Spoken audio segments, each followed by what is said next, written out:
ओम श्री परमात्मने नमः। श्री भगवद गीता पहले अध्याय का महात्म्य हम लोग पढ़ते हैं। पहले श्री पार्वती जी ने कहा शिव जी से कि हे भगवान, आप सब तत्वों के ज्ञाता हैं। आपकी कृपा से मुझे श्री विष्णु संबंधी नाना प्रकार के धर्म सुनने को मिले जो समस्त लोक का उद्धार करने वाले हैं। देवेश, अब मैं गीता का महात्म्य सुनना चाहती हूँ, जिसका श्रवण करने से श्री हरि में भक्ति बढ़ती है। ये जो श्री हरि हैं, यही हमारी आत्मा है, हमारा प्रकाशकमय है। और सबसे बड़ा कर्तव्य क्या है कि इन्हीं में हमें प्रेम हो जाए। सारे दुखों का कारण क्या है कि इनके ही विपक्ष में खड़ी हुई जो इनकी माया है, दोनों की दिशा अलग है। भगवान की दिशा बिल्कुल माया की दिशा से विपरीत दिशा है। एक समय में या तो आप माया को देख सकते हैं या तो परमात्मा को देख सकते हैं, दोनों एक साथ दिखाई नहीं देंगे।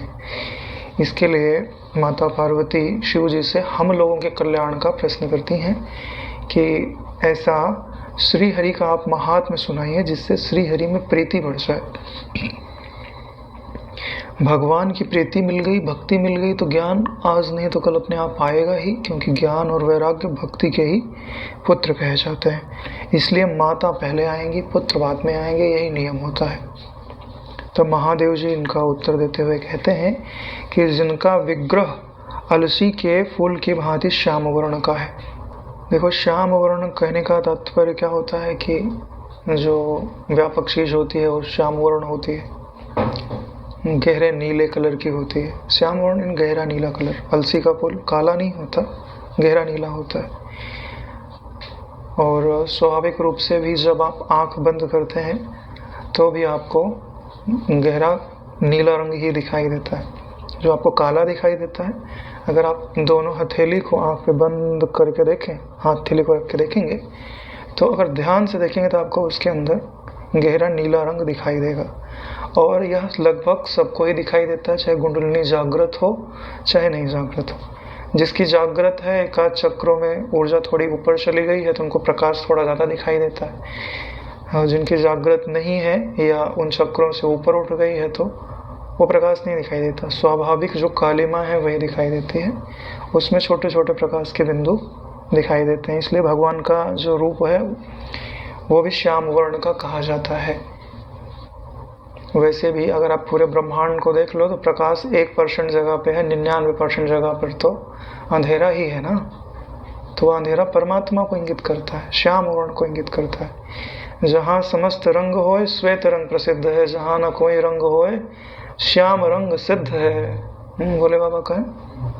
तो यह बात समझ लीजिए कि जब आप असंगता को समझेंगे तो उसमें कालिमा ही होती, श्याम वर्ण ही होता है। इसलिए भगवान विष्णु के विग्रह का जो रंग है वो श्याम वर्ण कहा जाता है। पक्षीराज गरुण ही जिनके वाहन हैं। गरुण कौन होते हैं? जिनका वेग बहुत प्रबल है और जिनके पंखों से सामवेद की रेशाएं निकलते रहते हैं। यानी कि ये प्रबल पुरुषार्थ को निरूपित करते हैं गरुण। यानी इसका पुरुषार्थ इतना हो कि आने वाले विघ्न उसके लिए मायने ना रखे, तो उसकी वृत्ति गरुण के आकार की होती है। जैसे आपको पता है कि गरुण किसको कहा जाते हैं? सर्पों को कहा जाता है। सर्प किसके निरूपित करते हैं? विकल्पों को निरूपित करते हैं। सर्प के कई फन कहे जाते हैं, हजारों फन वाले सर्प हुआ करते हैं। तो ये विकल्प जो वृत्तियां होती हैं उन्हीं को सर्प कहा जाता है। और गरुण जो होते हैं उन विकल्पों को खाने वाले दृढ़ निश्चय होता है, वही गरुण होता है। और यही आपको भगवान विष्णु तक लेकर के जाता है, या भगवान विष्णु को आप तक लेकर के आता है। यही इनके वाहन है जो आपकी महिमा से, जो अपनी महिमा से कभी च्युत नहीं होते। शेष नाग की शैया पर शयन करते हैं। शेष नाग यानी समस्त चीजों को हटाते जाओ तो अंत में जो बच जाता है वही भगवान विष्णु का निवास स्थान है। उन भगवान महाविष्णु की हम उपासना करते हैं। कौन कह रहे हैं? महादेव जी कह रहे हैं कि हम उनकी उपासना करते हैं। क्यों? क्योंकि कोई भी देवता हो वो अंत में तो स्वरूप की ही उपासना करता है। उस स्वरूप का नाम चाहे आप विष्णु जी हैं तो शिव जी के नाम से उसको बोलते हैं, और शिव जी हैं तो विष्णु जी के नाम से, राम जी के नाम से बोलते हैं। वास्तव में शिव और राम एक ही तत्व को इंगित करते हैं जो सबका आत्मा है, सबका प्रकाशक है, पर ब्रह्म है।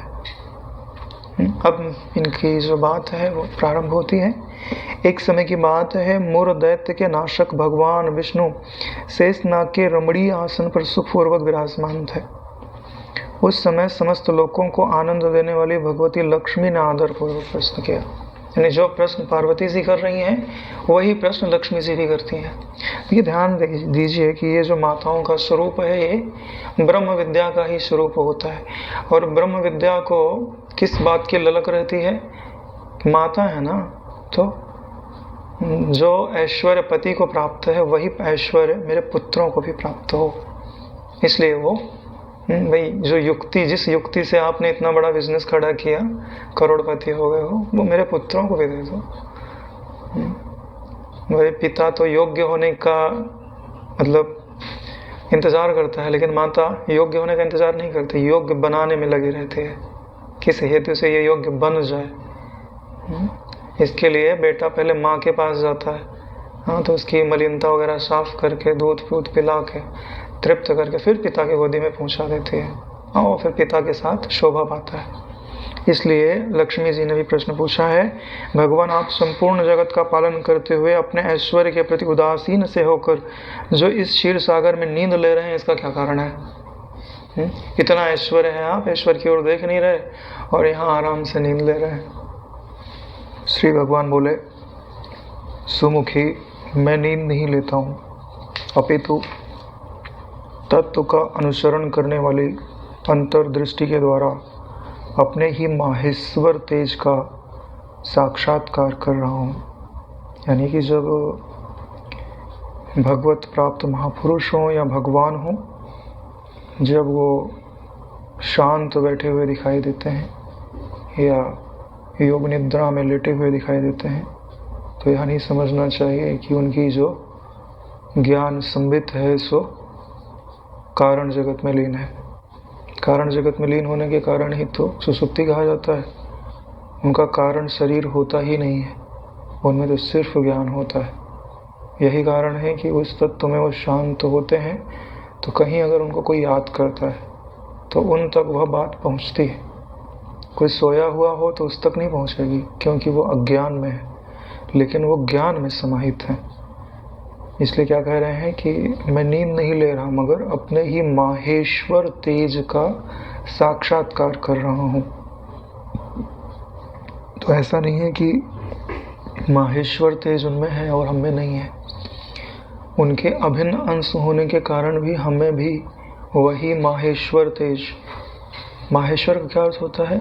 जो ईश्वरों का भी ईश्वर है। तेज का अर्थ होता है जो ईश्वरों के भी ईश्वर को प्रकाशित करने की सामर्थ्य रखता है, या उनको भी सामर्थ्य देने की सामर्थ्य रखता है। वह जो तत्व है उसे ही परब्रह्म समझ लीजिए। उसी का साक्षात्कार कर रहा हूँ, यानी उसी से अपनी अभिन्नता का अनुभव कर रहा हूँ। क्योंकि वह तेज ऐसा नहीं है कि वो किसी नेत्र के द्वारा देखा जा सके।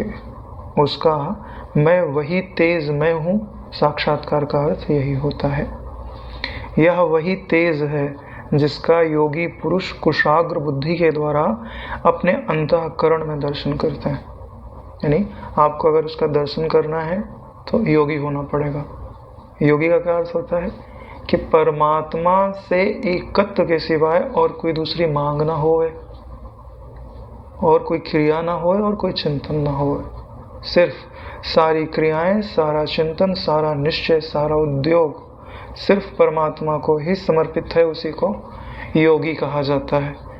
तो उसके कर्मों पे नज़र पड़ती है तो हम उसे कर्मयोगी कहते हैं। उसके मन पे नज़र पड़ती है तो हम उसी को भक्ति योगी कहते हैं। उसके बुद्धि के निश्चय पर नज़र पड़ती है तो हम उसे ज्ञान योगी या बुद्धि योगी कहते हैं। ये सब अलग अलग नहीं, एक ही व्यक्ति के लिए कर्मयोगी शब्द भी आता है। जो कर्मयोगी होगा वो भक्ति योगी होगा ही, और जो भक्ति योगी होगा वो ज्ञान योगी होगा ही। क्यों? क्योंकि अगर आप ईश्वर की ओर चलते हो तो क्या मन घर पे छोड़ के जाओगे, बुद्धि घर पे छोड़ के जाओगे? पूरे के पूरे जाओगे ना। तो कर्म इंद्रियों का ईश्वर की ओर चलना कर्म योग, मन का ईश्वर की ओर चलना भक्ति योग, बुद्धि का ईश्वर की ओर चलना ज्ञान योग। अब इसको अलग करके बताओ, कोई कर सकता है? कोई कर्म ईश्वर की ओर लगाए और बुद्धि से संसार का चिंतन करे तो क्या उसका कर्म योग होगा? नहीं होगा नारायण। पूरे का पूरा ईश्वर को अर्पित करना पड़ता है। मुख्यता जिसकी रहती है वो बात कह अवश्य दी जाती है। मुख्यता कर्म की है, कर्मयोगी कह देते हैं, लेकिन समर्पित तो मन भी है और बुद्धि भी है। भक्ति योगी कहते हैं लेकिन उसका कर्म भी भगवत अर्पित ही होगा और बुद्धि भी निश्चय ईश्वर के तत्व के पक्ष में ही कर रही होगी। यह बात समझने की है। जो इसे अलग अलग करके समझने का प्रयास करते हैं वो यथार्थ नहीं समझते हैं। क्यों? क्योंकि तुम अपने स्वरूप से इन चीज़ों को अलग कर ही नहीं सकते। जैसे आप भोजन करते हो तो बोल दो कि ये जो भोजन मैं कर रहा हूँ सिर्फ कर्म इंद्रियों में जाना चाहिए, उससे मन नहीं बनना चाहिए, बुद्धि नहीं बननी चाहिए। कर सकते हो। या बुद्धि बननी चाहिए, कर्म इंद्रियों में नहीं जाना चाहिए। कर सकते हो। जब आप यहाँ नियंत्रण नहीं लगा सकते तब भगवत के प्रसाद के ग्रहण में नियंत्रण कैसे लगा सकते हो? यही बातें हैं, जब तक आप विचार नहीं करो, चर्चा नहीं करो, तब तक सूक्ष्मता प्रकाशित नहीं होती। तो योगी लोग कुशाग्र बुद्धि के द्वारा अपने अंतःकरण में उसका दर्शन करते हैं, जिसे मीमांसक विद्वान वेदों का सार तत्व निश्चित करते हैं। वह माहेश्वर तेज, एक अजर प्रकाश स्वरूप, आत्मरूप, रोग शोक से रहित अखंड आनंद का पुंज, निस्पंद द्वैत रहित ब्रह्म ही है। इस जगत का जीवन उसी के अधीन है, यानी वह है तो जीवन है, जगत है, नहीं तो कोई नहीं है। मैं उसी का अनुभव करता हूँ। हे देवेश्वरी, यही कारण है कि मैं तुम्हें नींद लेता सा प्रतीत हो रहा हूँ, मगर मुझमें नींद का कोई अस्तित्व तो नहीं है। मुझमें प्रकाश में अंधकार का कोई अस्तित्व तो नहीं होता, ज्ञान में अज्ञान का कोई अस्तित्व तो नहीं होता। लक्ष्मी जी ने कहा, हे ऋषिकेश, आप ही योगी पुरुषों के ध्येय हैं। आपके अतिरिक्त कोई भी ध्यान करने योग्य नहीं है। यह जानकर मुझे बड़ा कौतूहल हो रहा है कि इस चराचर जगत की सृष्टि संहार करने वाले स्वयं आप ही हैं। आप सर्वसमर्थ हैं। इस प्रकार की स्थिति में होकर भी यदि आप उस परम तत्व से भिन्न हैं तो मुझे उसका बोध कराइए। माता कितना सरल होकर के प्रश्न करती हैं, क्योंकि प्रश्न करने के लिए कुछ न कुछ अविद्या को स्वीकार करना पड़ता है। तो ये क्या प्रार्थना कर रही हैं कि आप जिस माहेश्वर तेज का साक्षात्कार कर रहे हैं, इसका मतलब आपसे भी श्रेष्ठ वस्तु कोई दूसरी है, लेकिन मेरी दृष्टि में तो आप ही सर्वश्रेष्ठ हैं, क्योंकि जगत का पालन तो आप ही करते हैं, संहार भी आप ही करते हैं, उत्पन्न भी आपसे ही होता है। तो मुझे तो आप सर्वश्रेष्ठ आप लगते हैं, और आप बोल रहे हैं कि मैं किसी माहेश्वर तेज का साक्षात्कार कर रहा हूँ। इसका मतलब है, क्या आप उससे भिन्न हैं जो आप उसका साक्षात्कार कर रहे हैं, कि आप वही रूप हैं? अगर वही रूप हैं तो उसका क्या तत्व है? यह उनका प्रश्न है। श्री भगवान बोले, प्रिय, आत्मा का स्वरूप द्वैत अद्वैत से पृथक। वहाँ ये विचार करने के लिए नहीं है कि वो दो है कि एक है। भाव और अभाव से मुक्त, आदि और अंत से रहित है। शुद्ध ज्ञान के प्रकाश से उपलब्ध होने वाला तथा परम आनंद स्वरूप होने के कारण एकमात्र सुंदर है। यानी इस जगत में कुछ चीज सुंदर है तो अपना स्वरूप, उसी की सुंदरता से हर वस्तु सुंदर लगती है। यही कारण है कि सुंदरता उसकी है, इसलिए जो वस्तु आज सुंदर लग रही, कोई जरूरी नहीं है कि वो हमेशा तुमको सुंदर ही लगे। एक दिन तुमको इतनी बदसूरत लग सकती है कि तुम बोलोगे इससे जान छूट जाए, हो सकता है। अरे मिठाई ही है, पहला पीस खाओ, कितनी प्यारी कितनी सुंदर, 10 पीस खिलाओ, फिर बोले भाई अब मत खिला, नहीं तो उल्टी हो जाएगी। वही मेरा ईश्वरीय रूप है, यानी जिसका मैं साक्षात्कार कर रहा हूँ, वह मुझसे भिन्न कोई दूसरा तत्व नहीं है, वह मेरा ही रूप है। आत्मा का एकत्व ही सबके द्वारा जानने योग्य है। अपने मन को समझाना चाहिए कि मन तो क्या जानने की कोशिश करता है। ईश्वर की दृष्टि में जानने योग्य क्या है? आत्मा से अपनी एकता, ब्रह्म से अपनी एकता। ब्रह्म आत्म एक के बोध ही प्राप्त करने योग्य है। गीता शास्त्र में इसी का प्रतिपादन हुआ है। अब जिस माहेश्वर तेज का वो योग निद्रा में साक्षात्कार कर रहे हैं, उसी का वर्णन गीता में किया गया है। अमित तेजस्वी भगवान विष्णु के ये वचन सुनकर लक्ष्मी देवी ने शंका उपस्थित करते हुए कहा, भगवान, यदि आपका स्वरूप स्वयं परम आनंदमय मनवाणी की पहुंच से बाहर है, तो गीता कैसे उसका बोध कराती है? इस संदेह का आप निवारण कीजिए। यानी इंद्रियों से अतीत है, मनवाणी की पहुंच में नहीं आता है, तो गीता उसका बोध कैसे करा सकती है? तो भगवान बोले, हे सुंदरी, मैं गीता में अपनी स्थिति का वर्णन करता हूँ कि मेरा वास्तविक स्वरूप क्या है। क्रमशः 5 अध्यायों को तुम 5 मुख जानो, यानी पहले 5 अध्याय भगवान के 5 मुख हैं। 10 अध्यायों को 10 भुजाएं जानो, तथा 1 अध्याय को उदर, यानी 16वां जो अध्याय है वो उनका उदर कहा जाता है। आगे के 17 और 18वें जो अध्याय हैं, दोनों को चरण समझना चाहिए। इस तरह 18 अध्यायों की वांगमयी ईश्वरी मूर्ति ही गीता को समझना चाहिए। यह ज्ञान मात्र से ही महान पातकों का नाश करने वाली है। जो उत्तम बुद्धि वाला पुरुष गीता के 1 या आधे अध्याय का अथवा 1 आधे या चौथाई श्लोक का भी प्रतिदिन अभ्यास करता है, वह सुशर्मा के समान मुक्त हो जाता है। देखो, जिज्ञासा व्यक्त करने का यही तरीका होता है। ज्ञान का वर्णन करते करते उनमें उन्होंने दृष्टांत को डाल दिया, एक व्यक्ति के जीवन में घटित हुई घटना को डाल दिया। क्योंकि घटना के माध्यम से किसी का प्रभाव बड़ी आसानी से समझ में आ जाता है। श्री लक्ष्मी जी ने पूछा, हे देव, सुशर्मा कौन था? किस जाति का था? किस कारण से उसकी मुक्ति हुई? भगवान बोले, हे प्रिय, सुशर्मा बड़ी खोटी बुद्धि का मनुष्य था। देखो, मुक्त किसको किया गया? जो पात्र नहीं था।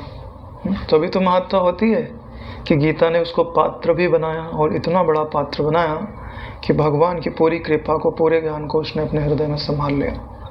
जो पहले से ही पात्र होता तो कहते कि भाई गीता ने इसको क्या योग्य बनाया, वो तो पहले ही से योग्य था, मुक्ति का अधिकारी था। इसके लिए पापियों का तो वह शिरोमणि ही था। उसका जन्म वैदिक ज्ञान से शून्य, क्रूरता पूर्ण कर्म करने वाले ब्राह्मण के कुल में हुआ था।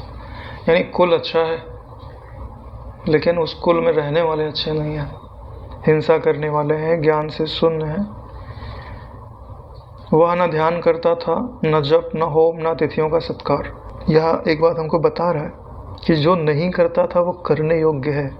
क्या बोले? ध्यान करने योग्य है, जप करने योग्य है, होम हवन करने योग्य है, और अतिथियों का सत्कार करने योग्य है।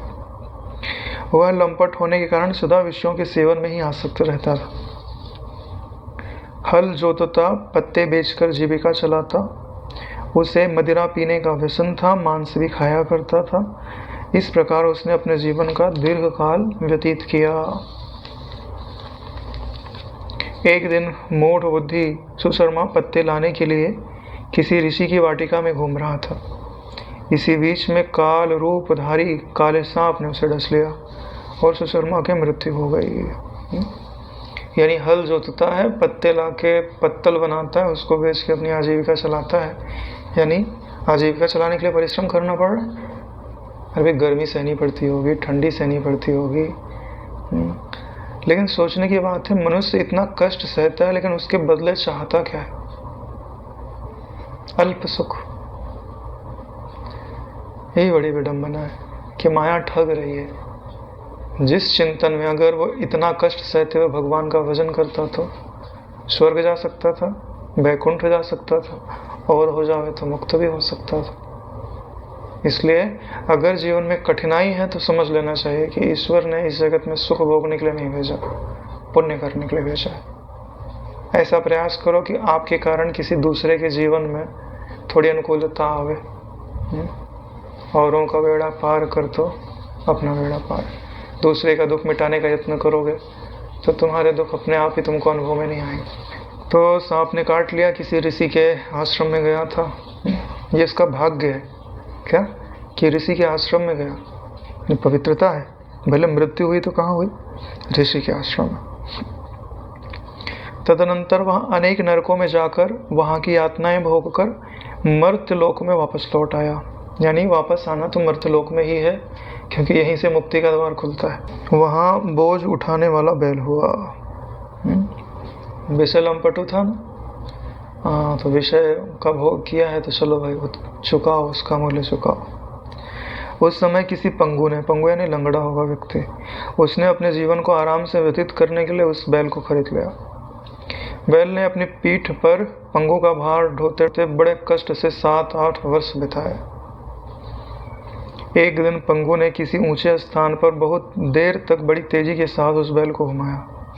यानी कोई ऊंचा जगह पे चढ़ना होगा, अगर ठीक से चल नहीं पा रहा होगा, चल चल चल, ऊपर चढ़ने में बड़ी परेशानी होती है, ऊपर से बोझा वोझा भी लाद के रखा होगा। इससे वह थककर बड़े बेग से पृथ्वी पर गिरा और मूर्छित हो गया।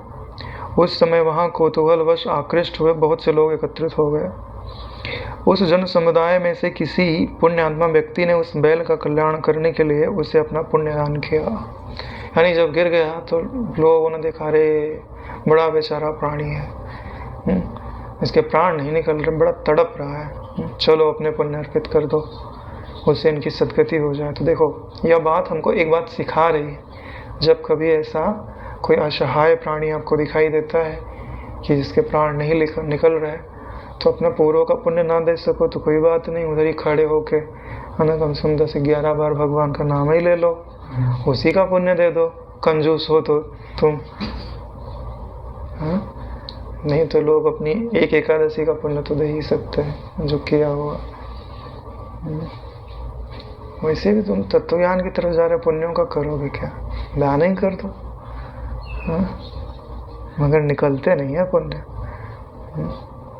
तो कम से कम इतना तो दे ही सकते हैं कि तुरंत ही कमाओ, तुरंत ही दे दो, तो उसका दुख नहीं होगा। बात सिखा रहा है ये, करना चाहिए। कंजूस तो मैं भी हूँ, जल्दी किसी को पुण्य नहीं देता, हाँ, लेकिन थोड़ा बहुत जप अप करके तो दे ही देते हैं, क्योंकि मुझे तो विश्वास ही नहीं रहता कि मैंने कभी कोई पुण्य किया है, तो अपन दे भी कैसे दें, क्योंकि पुण्य का अभिमान ही नहीं है। हाँ, तो तुरंत कमा के तुरंत दिया जा सकता है। तत्पश्चात कुछ दूसरे लोगों ने भी अपने अपने पुण्यों को याद करके उन्हें उसके लिए दान किया। उसी भीड़ में एक वेश्या भी खड़ी थी। उसे अपने पुण्य का पता तो नहीं था, फिर भी उसने देखा देखी उस बैल के लिए कुछ त्याग किया। बड़ी सुंदर परंपरा है यार। सब कोई मृत्यु संयम पड़ा हो ना तो उसको कुछ देना चाहिए। जैसे आपके घर में कोई आते हैं तो जब जाने लगते हैं तो उनको कुछ पैसा वैसा दिया जाता है, हाँ, 10, 20, 50, 100 रुपया पहले दिया करते थे, अभी तो बढ़ गया होगा वजन, ठीक है, कि भाई यात्रा में अनुकूलता रहे, दिया जाता है, ऐसा अपने यहाँ परंपरा है। तो बेचारा तो बड़ी यात्रा पे जा रहा है, तो वापस भी नहीं आएगा कभी, तो उसको भी तो कुछ धन पैसा देना चाहिए। तो धन पैसा तो रुपया पैसा तो जाएगा नहीं उधर, तो पुण्य ही जाएगा।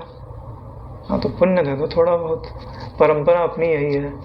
तुम दोगे तो तब तुम जाओगे तो तुमको भी कोई देगा, अगर तुमने परंपरा नहीं बनाई तो तुम भी खाली हाथ जाओगे। आदमी देता थोड़ा है, पाता जाता है, यही परंपरा है। एक बीज बोया जाता तो एक बीज थोड़ी मिलता है, इसलिए देने की आदत बनानी चाहिए। तो वैश्या ने भी कुछ अपने पुण्यों का दान किया। अगर मैंने अपने जीवन में कुछ थोड़ा बहुत पुण्य किया है, हाँ, तो उसका 1000वां हिस्सा इसके कल्याण के लिए मैं दान करता हूँ, ठीक है। अब पूरे का पूरा तो कोई देगा नहीं ना।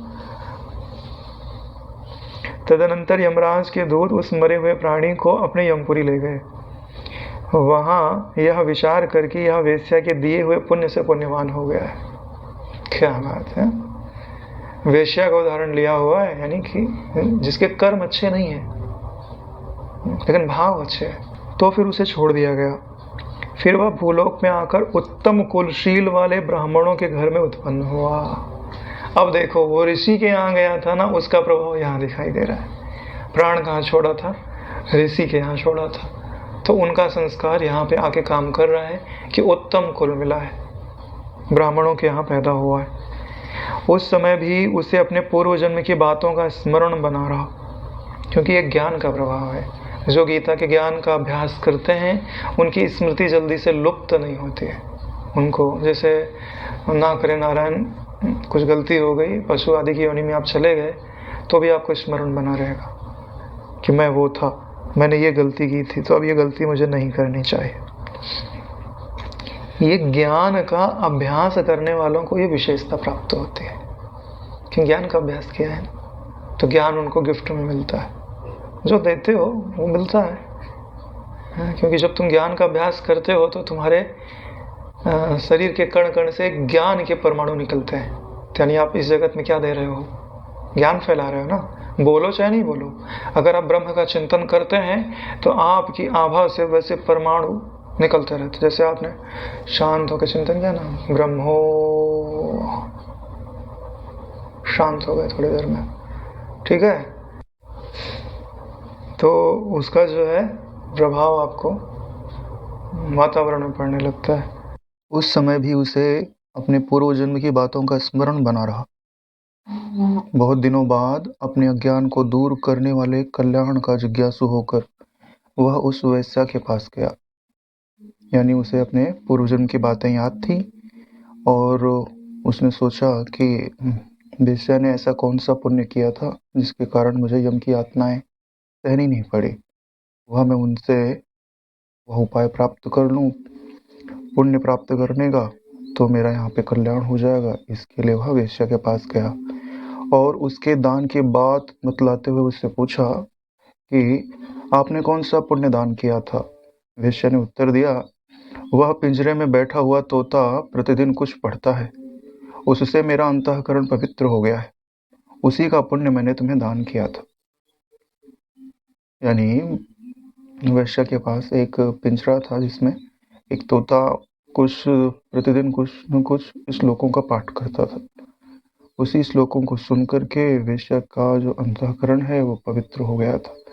तो वेश्या कहती है कि मैंने उसी का पुण्य जो है तुम्हारे लिए दान किया था। इससे एक बात और समझ में आती है कि पुण्य उसी को कहते हैं जो अंतःकरण की शुद्धि करता है, यानी जो अंतःकरण में पवित्रता लेकर के आए, शांति लेकर के आए, समझ लीजिए कि वह पुण्य कर्म है। और जो अशांति लेकर के आए, नाना प्रकार की इच्छाएं लेकर के आए, वो समझ लीजिए पाप कर्म है। इसके बाद उन दोनों ने तोतों से पूछा। तब उस तोते ने अपने पूर्व जन्म का स्मरण करके प्राचीन इतिहास कहना आरंभ किया। यानी तोता अपने पूर्व जन्म की कहानी बताता है। सुख बोला, मैं पूर्व जन्म में विद्वान होकर भी विद्वत्ता के अभिमान से मोहित रहता था। यानी मैं पूर्व जन्म में विद्वान था, लेकिन विद्वान के साथ नम्रता होनी चाहिए।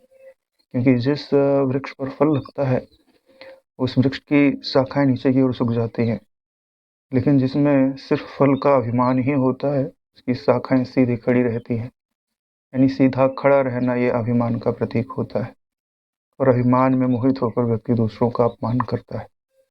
मेरा राग द्वेष इतना बढ़ गया कि मैं गुणवान विद्वानों के प्रति ईर्ष्या भाव रखने लग गया। क्योंकि गुणवान जो विद्वान थे वो समाज में उनकी जो प्रतिष्ठा है इनके सम्मान या इनसे अधिक होती थी, तो उनसे इन्हें द्वेष होता था।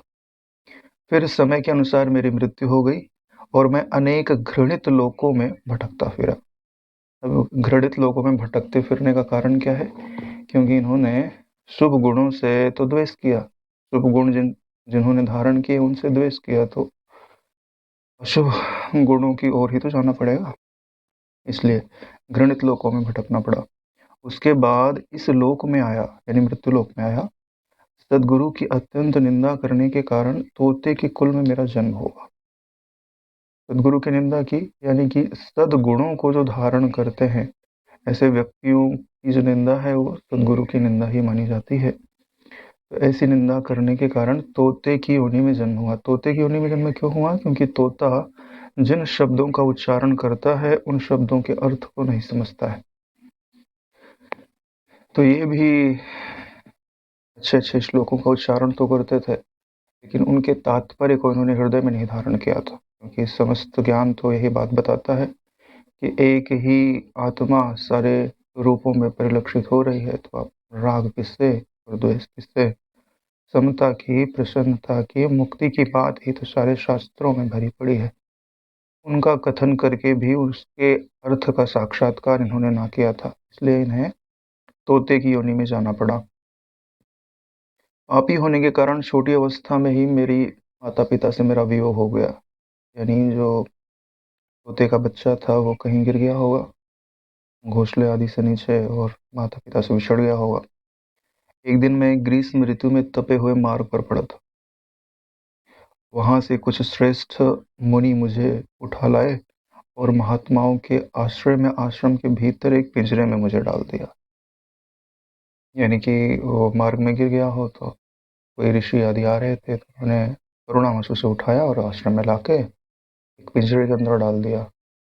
अब पिंजरे के अंदर इसलिए भी डाला जाता है कि बाहर से कोई जीव जंतु से हानि न पहुंचा सके।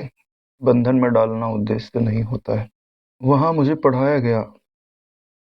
ऋषियों के बालक बड़े आदर के साथ गीता के प्रथम अध्याय की आवृत्ति करते थे। उन्हें सुनकर मैं भी बारंबार पाठ करने लग गया। बड़ी बात सोचने की है कि तोते को पढ़ाया क्या गया कि वहां पर तो बच्चे अपने आप गीता प्रथम अध्याय का पाठ करते थे। उसको सुन करके यह जो तोता है वह स्वयं सीखने लग गया कि ये लोग क्या पाठ कर रहे हैं। इसलिए सत्संगति का बड़ा प्रभाव पड़ता है। भले ही आपकी योग्यता उतनी ना हो, जैसे तोता तो मनुष्य की तरह नहीं सीख सकता है, फिर भी सज्जनों के संग में रह करके कुछ न कुछ प्रभाव अवश्य पड़ता ही पड़ता है। इसलिए प्रयत्न पूर्वक सज्जनों की संगति करनी चाहिए। उन्हें सुनकर मैं भी बारंबार पाठ करने लगा। इसी बीच में एक चोरी करने वाले बहेलिये ने मुझे वहां से चुरा लिया। तत्पश्चात इस देवी ने मुझे खरीद लिया। वेश्या को यह देवी कह रहा है का तात्पर्य यह है कि जो भरण पोषण करता है, क्योंकि तोते को भोजन तो वही देती है। उसमें देवत्व का दर्शन करना हमारा कर्तव्य होता है, क्योंकि जितनी दृष्टि हमारी पवित्र होगी उतना ही हमारा अंतःकरण पवित्र होगा। जितना अंतःकरण पवित्र होगा उतने ही हमसे सत्कर्म होंगे, सत्प्रवृत्तियां होंगी, और जितनी सत्प्रवृत्तियां होंगी उन्हीं के अनुसार हमें उनका सुख रूप से फल प्राप्त होगा। यही मेरा वृतांत है जिसे मैंने आप लोगों को बता दिया। यानी तोता जो है गीता के ज्ञान की आवृत्ति करता था, जिसने वैश्या के अंतःकरण को शुद्ध किया, पुण्यवान बनाया, और वह पुण्य उसने उस पंगु बने हुए व्यक्ति के बैल जिस पर बैठकर वो यात्रा करता था, उस बैल की सदगति के लिए उसने दान किया। यानी कि जो पूर्व जन्म का सुशर्मा था उसकी मुक्ति के लिए उसने उस पुण्य का दान किया है, जिस पुण्य के प्रताप से उसे नरक की यातनाएं सहनी नहीं पड़ी है। पूर्व काल में मैंने इस प्रथम अध्याय का अभ्यास किया था, जिससे मैंने अपने पापों को दूर किया है। यानी हृदय में अब ईश्वर की भक्ति प्रेम के सिवाय कुछ नहीं है। यही पापों को निवृत्त करना है। फिर उससे इस वेश्या का भी अंतःकरण शुद्ध हुआ है और उसी के पुण्य से द्विज श्रेष्ठ सुशर्मा आप अभी पाप मुक्त हुए हैं। इस प्रकार परस्पर वार्तालाप और गीता के प्रथम अध्याय के महात्म्य की प्रशंसा करके वे तीनों निरंतर अपने अपने घर पर गीता का अभ्यास करने लग गए। गीता यानी ब्रह्म विद्या का अभ्यास करने लग गए। जो ब्रह्म विद्या का अभ्यास करता है उसके सारे बंधनवान कर्म जल जाते हैं। ज्ञान अग्नि तप्त कर्माणि, ज्ञान अग्नि में जल जाते हैं। जलने का अर्थ यही होता है कि ये सारे कर्म तो प्रकृति में हो रहा है। ना शरीर तुम हो, ना अंतःकरण तुम हो, न ज्ञान इंद्रियां तुम हो, न कर्म इंद्रियां तुम हो। तो इनसे किए गए कर्मों का कर्ता भी तुम कैसे हो सकते हो? ध्यान से देखिए अंतःकरण को, तो आप यहाँ पाएंगे कि इच्छा का उपजना भी आपके हाथ के अंदर नहीं है, आपके हाथ के वश में नहीं है। कि क्या इच्छा उपजेगी?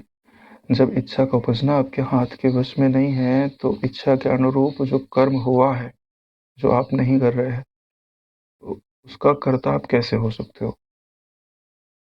और जबकि जो विवेक उपजता है उसके भी कर्ता तुम नहीं हो, क्योंकि जो देख रहा है, जो दृष्टा है, वो कभी न किसी के लिए मना करता है, न किसी के लिए किसी की तरफ प्रवृत्ति कराता है। तो यह सारा खेल प्रकृति का ही है। प्रकृति में जो हो रहा है वो गुरु की आज्ञा के अनुसार, शास्त्र के विधान के अनुसार पुण्य कर्म हो, क्योंकि पुण्य कर्मों को छोड़ना आसान है। आप कर्म तो पीछा नहीं छोड़ते। इसके लिए प्रयत्न पूर्वक पुण्य कर्म करे और फिर ज्ञान का विचार करे और पुण्य कर्मों को ईश्वर अर्पित कर दे। तो जो आप कर्म होते हैं, जो थोड़े बहुत हो ही जाते हैं, वह ईश्वर की तरह से क्षमा हो जाते हैं और जीव ज्ञान के बल से, भक्ति के बल से स्वरूप का अनुभव कर मुक्त हो जाता है। फिर ज्ञान प्राप्त करके वे मुक्त हो गए। यानी मुक्ति जो है वो ज्ञान के पश्चात ही होती है। क्योंकि बंधन काल्पनिक है ना, जब तक तुम यह जानोगे नहीं कि मैं मुक्त आत्मा हूं, तब तक तुम मुक्त होगे भी कैसे? क्योंकि बंधन की तो स्वीकृति तुमने स्वयं दी हुई है। इसलिए जो गीता के प्रथम अध्याय को पढ़ता, सुनता और अभ्यास करता है, उसे इस भवसागर को पार करने में कोई कठिनाई नहीं होती है। इसलिए गीता के प्रथम अध्याय का अभ्यास करना चाहिए।